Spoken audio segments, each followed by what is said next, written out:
गजेंद्र मोक्ष का पाठ कब करें, कैसे करें, किस दिन करें, किस कामना की पूर्ति के लिए किया जाता है, इसकी संपूर्ण जानकारी देने का प्रयत्न किया है। नमस्कार, जय श्री कृष्णा। कैसे हैं आप सब? मेरे YouTube चैनल धर्म समाधान में आप सभी लोगों का हार्दिक स्वागत है। आज हम आपको मोक्ष प्रदायिनी, दुख दूर करने वाली, समस्त कामनाओं की सिद्धि करने वाली गजेंद्र मोक्ष स्रोत हिंदी में सुनाने जा रहे हैं। आप भगवान श्री नारायण की पंचोपचार से पूजा उपासना करने के बाद में मन को एकाग्र करके गजेंद्र मोक्ष स्रोत को पाठ करें। गजेंद्र मोक्ष पाठ करने की विधि क्या है, आप सबसे पहले यह जान लें। गजेंद्र मोक्ष आप जब भी पाठ करना चाहें, सुबह जल्दी जल्दी उठ के स्नान ध्यान कर लें। ब्रह्म मुहूर्त में ही गजेंद्र मोक्ष पाठ करने का विधान है। स्वच्छ वस्त्र धारण करें, संभव हो तो आप पीला वस्त्र पहनें। भगवान विष्णु की प्रतिमा के सामने एक दीप प्रज्वलित करें और भगवान की पंचोपचार से विधिवत पूजा उपासना करें। फिर आप गजेंद्र मोक्ष का पाठ अपनी इच्छा अनुसार संकल्प लेके करें। आपकी जो भी कामना है, जो भी उद्देश्य है, आप संकल्प में उसे जरूर बोलें। पाठ शुरू करने से पहले आप भगवान श्री हरि विष्णु की स्तुति करें। पाठ करने के बाद नारायण की कपूर से आरती करें और मनोकामना की पूर्णता के लिए भगवान श्री हरि विष्णु से हाथ जोड़ के प्रार्थना करें। आपको गजेंद्र मोक्ष का पाठ पूर्ण श्रद्धा विश्वास के साथ एक निश्चित समय पे करना चाहिए। ये नहीं कभी सुबह कर लिया, कभी दोपहर कर लिया, कभी ब्रह्म मुहूर्त में 4 बजे जग गए, कभी ब्रह्म मुहूर्त में 5 बजे उठ के पाठ कर लिया। ऐसा नहीं करना है। आपको एक नियत समय फिक्स कर लेना है कि हमें गजेंद्र मोक्ष का पाठ कब करना है। इस तरह से भगवान विष्णु का ध्यान में केंद्रित करते हुए आपको यह पाठ पूरब की दिशा में मुख करके या उत्तर की दिशा में मुख करके संपन्न करना चाहिए। आप यह भी ध्यान रखें कि जब भी गजेंद्र मोक्ष का पाठ करें तो आप शुद्ध सात्विक आहार ही ग्रहण करें। आप शराब, मांस, मदिरा, लहसुन, मसूर की दाल, कटहल की सब्जी, शहद का सेवन नहीं करेंगे। किसी अन्य घर का भोजन करके भी आपको गजेंद्र मोक्ष का पाठ नहीं करना चाहिए। समस्त मनोकामनाओं की पूर्ति के लिए आपको श्री हरि विष्णु पे पूर्ण आस्था रखना अनिवार्य है। गजेंद्र मोक्ष का पाठ करने से आपको क्या क्या लाभ होंगे, अब आप इसे जान लें। इस स्रोत का पाठ करने से कर्ज से मुक्ति मिलती है, कष्टों और दुखों से छुटकारा मिलता है, विष्णु जी की कृपा आपको मिलती है। सबसे सर्वश्रेष्ठ दिन इसका पाठ करने का गुरुवार, एकादशी और सर्वप्रति अमावस्या या प्रत्येक माह में आने वाली अमावस्या को भी आप गजेंद्र मोक्ष स्रोत का पाठ कर सकते हैं। सर्वपितृ अमावस्या के दिन यदि आप गजेंद्र मोक्ष का पाठ करते हैं तो पितरों की तृप्ति होती है। आप सत्यनारायण भगवान की जो व्रत कथा अपने घर करवाते हैं, उस दौरान भी पंडित जी के माध्यम से गजेंद्र मोक्ष का पाठ करवा सकते हैं। संकट निवारण, कर्ज मुक्ति एवं पितृ कृपा प्राप्ति के लिए गजेंद्र मोक्ष का पाठ अनिवार्य रूप से करना चाहिए। गजेंद्र मोक्ष जो श्रीमद् भागवत महापुराण में वर्णित है, वह संस्कृत भाषा में लिखा हुआ है। यह एक शक्तिशाली स्रोत है। यह भगवान श्री हरि विष्णु को विशेष रूप से समर्पित है। भक्तों द्वारा इसका पाठ संकटों से मुक्ति पाने के लिए, तनाव में राहत के लिए, मोक्ष की प्राप्ति के लिए पाठ किया जाता है। कलयुग में मोक्ष प्राप्ति का अन्य साधन है जप करना, सत्संग करना, भगवान के प्रति प्रेम रखना, भक्ति भाव रखना। इसके अतिरिक्त स्वयं के हृदय में दूसरों के प्रति करुणा, दया और परस्पर प्रेम सहयोग का होना भी आवश्यक है। आप भगवान श्री नारायण की पंचोपचार से पूजा उपासना करने के बाद में मन को एकाग्र करके गजेंद्र मोक्ष स्रोत को पाठ करें। हम आपको हिंदी में सुनाएंगे, जो इस प्रकार से है। ओम नमो भगवते वासुदेवाय, ओम नमो भगवते वासुदेवाय, ओम नमो भगवते वासुदेवाय। श्री सुखदेव जी कहते हैं कि बुद्धि के द्वारा पिछले अध्यायों में वर्णित रीति से निश्चय करके तथा मन को हृदय देश में स्थिर करके वह गजराज अपने पूर्व जन्म में सीख कर कंठस्थ किए हुए सर्वश्रेष्ठ एवं बार बार दोहराने योग्य निम्नलिखित स्रोत का मन ही मन पाठ करने लगा। गजेंद्र ने कहा, जिनके प्रवेश करने पर वे जड़ शरीर और मन आदि भी चेतन बन जाते हैं, अर्थात चेतन की भांति व्यवहार करने लगते हैं, शब्द के द्वारा लक्षित तथा संपूर्ण शरीर में प्रकृति एवं पुरुष रूप से प्रविष्ट हुए उन सर्व समर्थवान परमेश्वर की हम मन ही मन नमन करते हैं, वंदना करते हैं। जिनके सहारे यह विश्व टिका हुआ है, जिनसे यह निकला है, जिन्होंने इसकी रचना करी है और जो स्वयं ही इसके रूप में प्रकट हैं, फिर भी जो इस दृश्य जगत को देख के एवं उसकी कारणभूता प्रकृति से सर्वथा परे हैं, अर्थात विलक्षण हैं एवं श्रेष्ठ हैं, उन अपने बिना किसी कारण के बने हुए भगवान की मैं शरण लेता हूँ।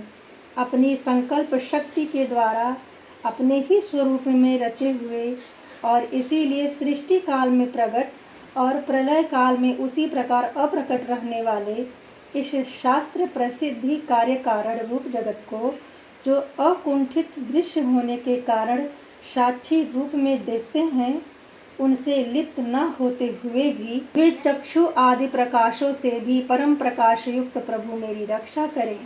समय के प्रवाह के संपूर्ण लोकों के एवं ब्रह्म आदि लोकपालों के पंचभूतों में प्रवेश कर जाने पर तथा पंचभूतों से लेकर महत् पर्यंत तक संपूर्ण कारणों के उनकी परम कारण रूपा प्रकृति में लीन हो जाने पर उस समय अपार अंधकार रूप प्रकृति ही बची रहती थी। उस अंधकार से भी परे अपने परम धामों में जो सर्वव्यापक भगवान हैं और सब ओर प्रकाशित रहते हैं, वह प्रभु मेरी रक्षा करें। भिन्न भिन्न रूपों में नाट्य करने वाले अभिनेता के वास्तविक रूप को जिस प्रकार साधारण दर्शक नहीं जान पाते, उसी प्रकार सत्व प्रधान देवता अथवा ऋषि भी जिनके स्वरूप को नहीं जान पाते, फिर भी साधारण जीव वह क्या जान पाएंगे, अर्थात जिनका वर्णन कोई कर ही नहीं सकता, वे दुर्गम चरित्र वाले प्रभु मेरी रक्षा करें। आसक्ति से सर्वथा छूटे हुए संपूर्ण प्राणियों में आत्मबुद्धि रखने वाले, सबके कारण हेतु एवं अतिशय साधु स्वभाव मुनिगण, जिनके परम मंगलमय रूप का साक्षात करने की इच्छा से वन में रह करके अखंड ब्रह्मचर्य आदि का अलौकिक व्रत पालन करते हैं, वे ही प्रभु मेरी रक्षा करें। जिनका हमारी तरह कर्मवश न तो जन्म होता है और न ही जिनके द्वारा अहंकार प्रेरित कर्म ही होते हैं, जिनके निर्गुण स्वरूप का न तो कोई रूप है, न ही कोई आकार है, न ही कोई जन्म है, फिर भी जो समयानुसार जगत की सृष्टि एवं प्रलय के भीतर स्वेच्छा से जन्म आदि को लेकर स्वीकारते हैं, उन अनंत शक्ति संपन्न परम ब्रह्म परमेश्वर को नमस्कार करती हूँ। वह जिनकी प्रकृति आकार रहित है एवं अनेक आकार वाले अद्भुत कर्ता भगवान को बारंबार नमस्कार है। स्वयं प्रकाश एवं सबके साक्षी परमात्मा को नमस्कार है। उन प्रभु को जो मन, वाणी एवं चित्त वृत्तियों से भी सर्वथा परे हैं, उन परमेश्वर को बार बार नमस्कार है। विवेकी पुरुषों के द्वारा सत्व गुण विशिष्ट निवृत्ति, धर्म के आचरण से प्राप्त होने योग्य, मोक्ष सुख देने वाले तथा मोक्ष सुख की अनुभूति रूपी प्रभु को मेरा नमस्कार है। सत्व गुण को स्वीकार करके शांत, रजोगुण को स्वीकार करके घोर एवं तमोगुण स्वीकार करके मूढ़ से प्रेरित होने वाले, भेद रहित और सदैव स्वभाव में स्थित ज्ञान घन प्रभु को नमस्कार है। शरीर, इंद्रिय आदि के समुदाय रूप संपूर्ण पिंडों की ज्ञाता, सबके स्वामी एवं साक्षी रूप आपको नमस्कार है। सबके अंतर्यामी, प्रकृति के भी कारण किंतु स्वयं कारण रहित प्रभु को नमस्कार है। संपूर्ण इंद्रियों एवं उनके विषयों के ज्ञाता, समस्त प्रतीतियों के कारण स्वरूप संपूर्ण जड़ प्रपंच एवं सबकी मूलभूता अविद्या के द्वारा समुचित होने वाले तथा संपूर्ण विषयों में अधिकार रूप से उबारने वाले देव, आपको नमस्कार है। सबके कारण किंतु स्वयं कारण रहित, कारण होने पर भी परिणाम रहित, परिणाम रहित होने के कारण भी अन्य कारणों से विलक्षण कारण, आपको बारंबार नमस्कार है। जो त्रिगुण स्वरूप काष्ठों में छुपे हुए ज्ञानमय अग्नि है, उन गुणों के हलचल होने पर जिनके मन में सृष्टि रचने की बहुवृत्ति जागृत हो जाती है तथा आत्म तत्व की भावना के द्वारा विधि विशेष रूप शस्त्र से ऊपर उठे हुए ज्ञानी महात्माओं में स्वयं प्रकाशित रहते हैं, उन प्रभु को मैं नमस्कार करती हूँ। मुझ जैसे शरणागत पशु तुल्य अर्थात अविद्याग्रस्त जीव की अविद्या रूप फांसी को सदा के लिए पूर्ण रूप से काट देने वाले, अत्यधिक दयालु एवं दया करने में भी कभी आलस्य न करने वाले नित्य मुक्त प्रभु को नमस्कार है। अपने अंश से संपूर्ण जीवों के मन में अंतर्यामी रूप से प्रकट रहने वाले सर्वनियंता अनंता परमात्मा को नमस्कार है। हम मुक्त पुरुषों के द्वारा अपने हृदय में निरंतर चिंतनीय ज्ञान का स्वरूप सर्वसमर्थ भगवान को नमस्कार है, जिन्हें धर्म अभिलाषित भोग धन एवं मोक्ष की कामना से भजने वाले लोग अपनी मनचाही गति पा लेते हैं, अपितु जो उन्हें अन्य प्रकार के अयाचित भोग एवं अविनाशी पार्षद शरीर भी देते हैं, वे अतिशय दयालु प्रभु मुझे इस विपत्ति से सदा के लिए उबार लें। जिनके अनन्य भक्त, जो वस्तुतः एकमात्र उन भगवान के ही शरण हैं, धर्म अर्थ आदि किसी भी पदार्थ को नहीं चाहते, अपितु उन्हीं के परम मंगलमय एवं अत्यंत विलक्षण चरित्र का गान करते हुए आनंद के समुद्र में गोते लगाते हैं, उन अविनाशी सर्वव्यापक सर्वश्रेष्ठ ब्रह्म आदि के भी नियामक अभक्तों के लिए अप्रकट होने पर भी भक्ति योग द्वारा प्राप्त करने योग्य, अत्यंत निकट होने पर भी माया के आवरण के कारण अत्यंत दूर प्रतीत होने वाले, इंद्रियों के द्वारा अग तथा अत्यंत दुर्विज्ञ अंतरिक्ष किंतु सब के आदि कारण एवं सब ओर परिपूर्ण उन भगवान की मैं स्तुति करती हूँ। ब्रह्म आदि समस्त देवता, चारों वेद तथा संपूर्ण चराचर जीव नाम आकृति के भेद से ही जिन्हें अत्यंत क्षुद्र अंश के द्वारा रचे गए हैं, तथा जिस प्रकार प्रज्वलित अग्नि से चपटे हुए सूर्य की किरणें बार बार निकलती हैं और पुनः अपने आप में ही लीन हो जाती हैं, उसी प्रकार सृष्टि मन इंद्रिय और नाना योनियों के शरीर, यह गुणमय प्रपंच जिन स्वयं प्रकाशमान परमात्मा से प्रकट होते हैं, पुनः उसी में ही लीन हो जाते हैं।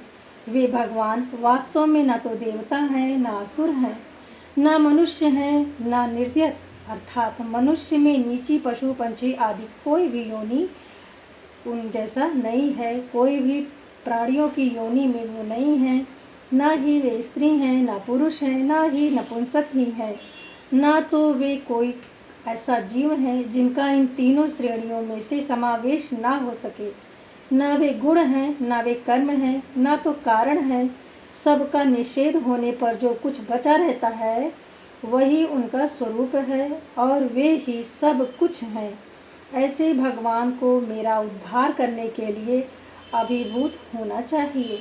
मैं इस ग्राह के चंगुल से छूटकर जीवित रहना नहीं चाहता, क्योंकि भीतर और बाहर सब और अज्ञान के द्वारा ढके हुए इस हाथी के शरीर से मुझे क्या लेना है। मैं तो आत्मा के प्रकाश को ढक देने वाले इस अज्ञान की निवृत्ति चाहता हूँ, जिसका कालक्रम से अपने आप नाश नहीं होता है, बल्कि भगवान की दया से अथवा ज्ञान के उदय से ही होता है।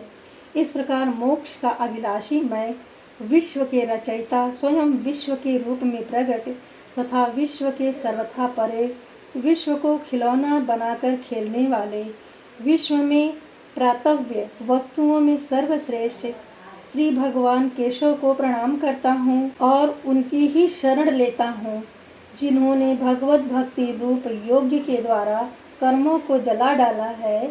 वे योगी लोग उसी योग द्वारा शुद्ध किए हुए अपने हृदय में जिन्हें प्रकट हुआ देखते हैं, उन योगेश्वर भगवान को नमस्कार करती हूँ, जिनकी त्रिगुणात्मक अर्थात सत रज तम शक्तियों द्वारा राग रूप वेग असहा है, जो संपूर्ण इंद्रियों के विषय रूप प्रतीत हो रहे हैं, तथापि जिनकी इंद्रियां विषयों में ही रची बसी रहती हैं।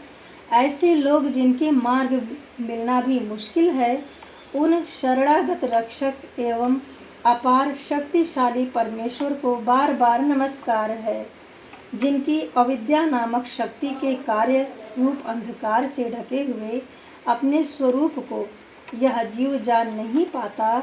उसी प्रकार अपार महिमा वाले भगवान की शरण में मैं आई हूँ।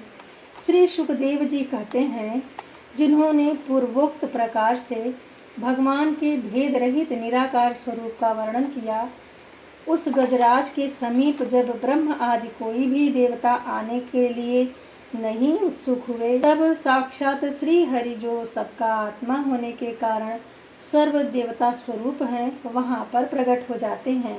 गजराज को इस प्रकार दुखी देखकर तथा उसके द्वारा पढ़ी गई स्तुति को सुनकर सुदर्शन चक्रधारी जगत के आधार इच्छानुरूप वेग वाले गरुड़ जी की पीठ पर सवार हो स्तवन करते हुए देवताओं के साथ तत्काल उस स्थान पर पहुँचे जहाँ पर हाथी था।